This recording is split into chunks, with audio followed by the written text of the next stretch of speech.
Assalamualaikum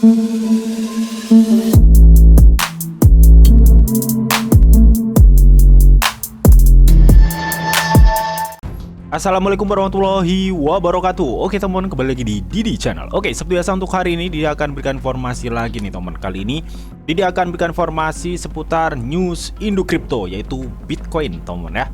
Karena memang saat ini kalau dilihat marketnya itu lagi naik sedikit lah teman. Oke, yang intinya ada kenaikan lah.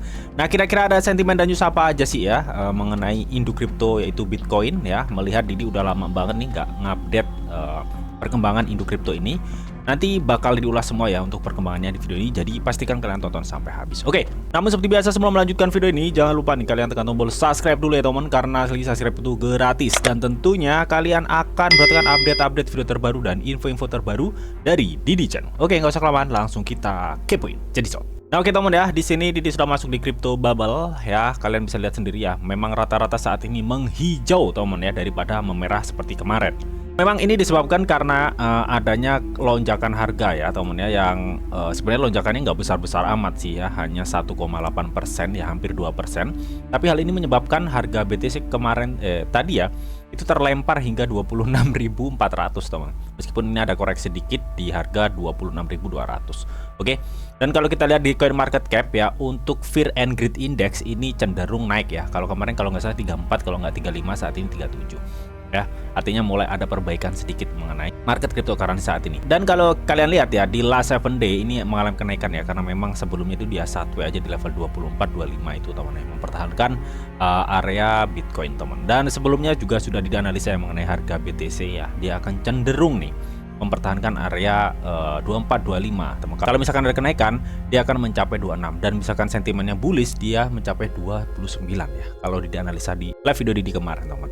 Dan untuk altcoin rata-rata masih merah merona temen ya, jadi hanya Bitcoin yang mengalami pertumbuhan. Tapi nggak apa-apa ya, kita akan cek and recheck mengenai update news sentimen aja temen ya, mengenai BTC. Nah kira-kira ada sentimen apa, langsung kita kepoin aja ya, nggak usah lama-lama.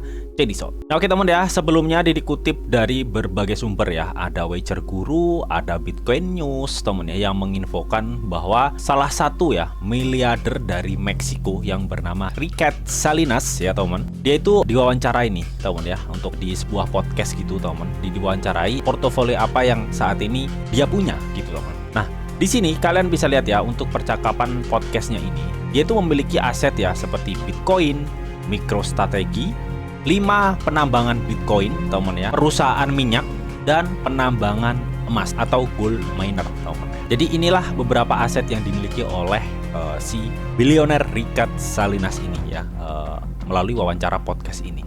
Jadi dirasa memang untuk beberapa aset yang dia pilih ya sebagai jangka panjang teman, ini cukup baik banget ya, melihat memang rata-rata ini komoditi ya, seperti penambangan emas ya, seperti minyak ya teman, itu kan komoditi masuknya teman. Dan ini ada 5 penambangan Bitcoin ya teman, MicroStrategy ya, karena kita lihat MicroStrategy pemiliknya ya adalah salah satu maksimalis Bitcoin teman, yang memiliki hingga 150.000 lebih Bitcoin ya kepemilikannya. Dan kalau misalkan memang Bitcoin nanti di 2024, 2025 itu meledak, Michael Saylor ada salah satu triliuner baru ya, tercipta dari Bitcoin, karena kepemilikannya itu cukup banyak banget cuy.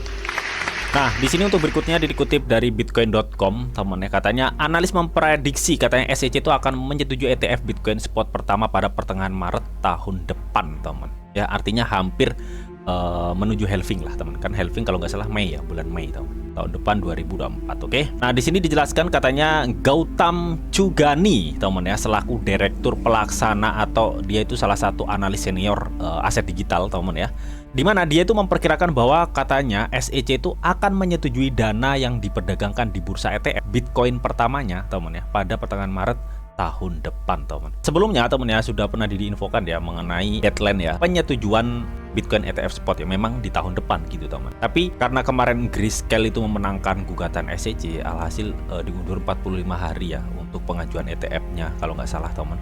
Dan itu jatuh di pertengahan Oktober ya. Kita lihat aja nanti pertengahan Oktober seperti apa respon SEC mengenai pengajuan ETF ini ya. Kita tunggu aja. Nah mengenai market saat ini kenapa kok turun naik ya, karena memang dirasa market saat ini tuh menunggu momen gitu loh teman.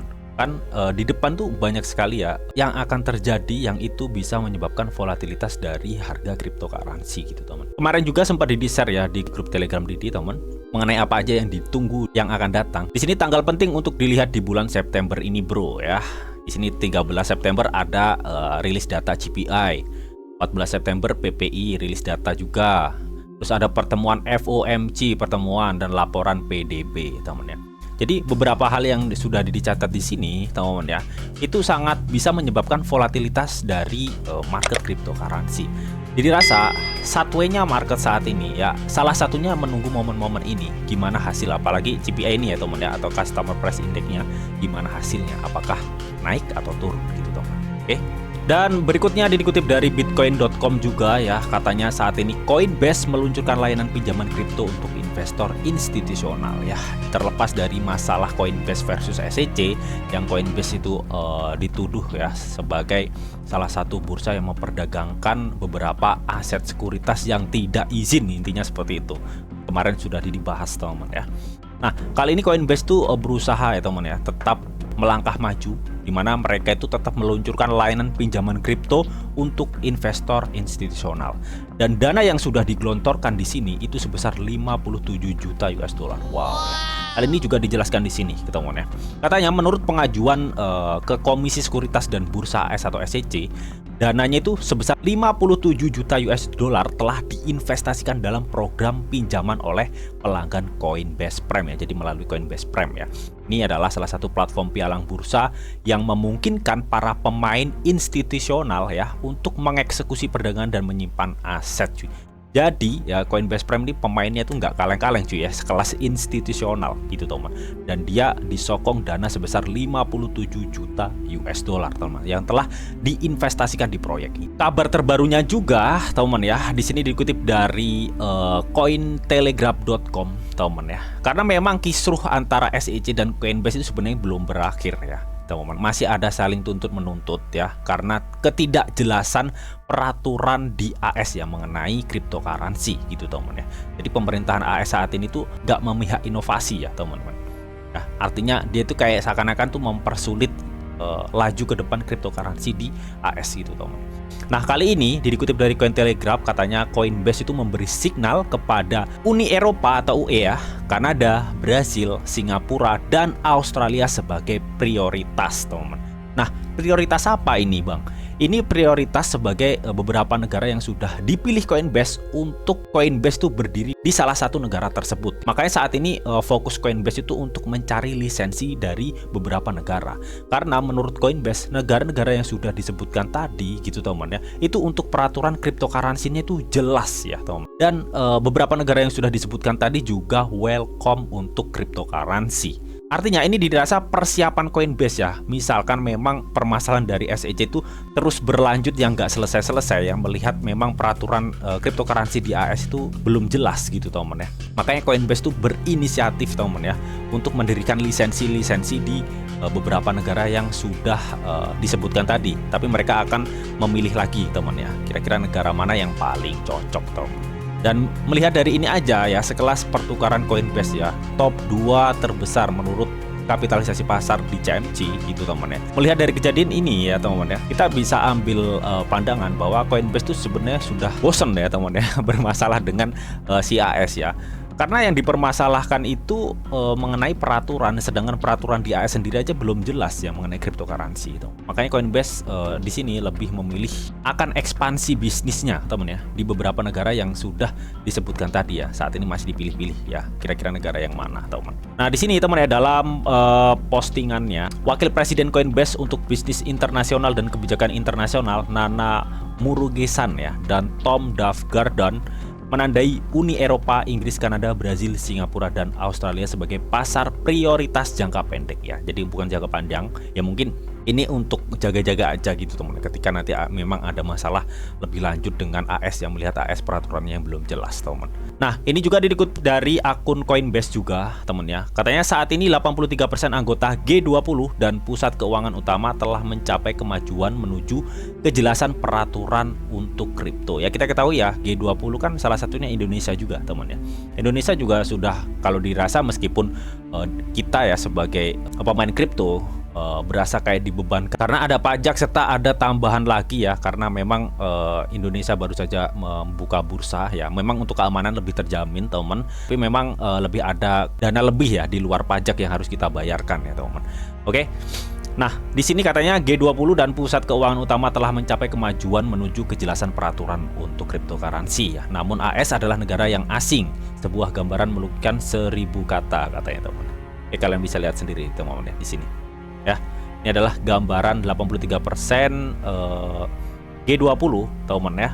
Itu katanya pusat keuangan yang intinya itu welcome lah terhadap cryptocurrency ya dengan kejelasan peraturannya. Oke, jadi kurang lebih seperti itu teman ya untuk updatean cryptocurrency saat ini teman. Oke, dan mengenai market induk kripto yaitu Bitcoin teman ya. Sebenarnya kemarin Didi ya sempat menjelaskan ya di live streaming Didi bahwa Didi itu menandai ya label kuning ini sebagai area entry ya teman-teman kemarin teman ya. Karena ada potensi memang ada lonjakan untuk Bitcoin teman ya.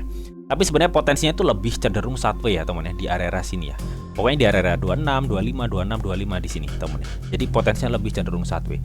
Tinggal nantinya kita lihat ke depannya apakah setelah nanti tanggal 13 September ya. Intinya di bulan September inilah teman ya.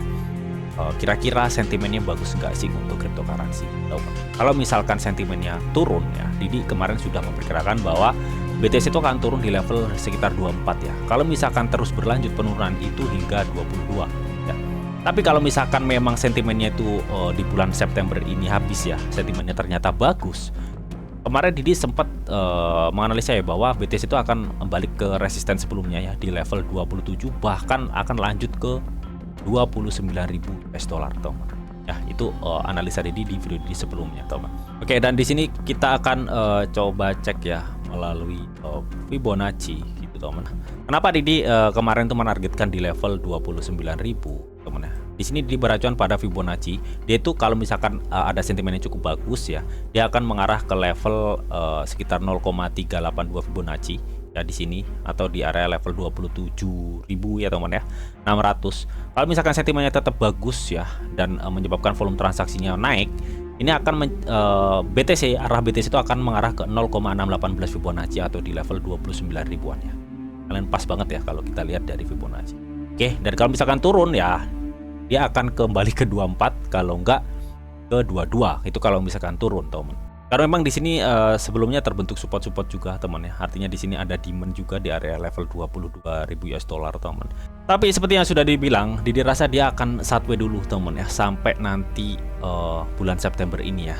Ya, apakah pengumuman-pengumuman yang sudah dikatakan tadi, ada CPI, ada PPI, ada pertemuan FOMC, dan itu sangat menyebabkan volatilitas dari harga kripto ya. Jadi kita tinggal tunggu aja, dan saat ini lebih cenderung wait and see aja teman yang mengenai perkembangan market ya. Mudah-mudahan ada sentimen yang cukup bagus yang bisa menyebabkan harga BTC kembali ke level 27 hingga 29.000 US dollar lagi. Amin ya. Jangan sampai newsnya itu jelek ya yang menyebabkan ke breakdownnya ya area sideways saat ini ya di level 2526. Kalau misalkan ini ke breakdown ya tadi di level 24 sampai 22.000 US dollar ya, potensi penurunan untuk BTC teman. Oke, jadi itu tadi teman analisa Didi dan news mengenai sentimen Bitcoin. So bagaimana menurut kalian mengenai hal ini? Kalian bisa tuliskan pendapat kalian di kolom komentar. Oke. Namun tetap teman ya, di sini tuh ada disclaimer on bahwa untuk trading dan investasi di dunia cryptocurrency itu sifatnya sangat berbahaya atau sangat-sangat beresiko tinggi teman. Jadi bijaklah kalian di dalam mengelola atau memanajemen keuangan kalian. Semua keputusan yang kalian ambil adalah tanggung jawab kalian masing-masing. Di sini Didi hanya memberikan informasi yang Didi tahu untuk kalian semua. Oke, mungkin itu aja yang bisa Didi sampaikan di video ini. Semoga video ini bisa bermanfaat buat kalian semua. Jika kalian suka video ini, jangan lupa nih kalian klik like, share, komen, and di subscribe teman, karena selain subscribe itu gratis. Dan tentunya kalian akan mendapatkan update-update video terbaru dan info-info terbaru dari Didi Channel. Oke, sampai jumpa. Bye-bye.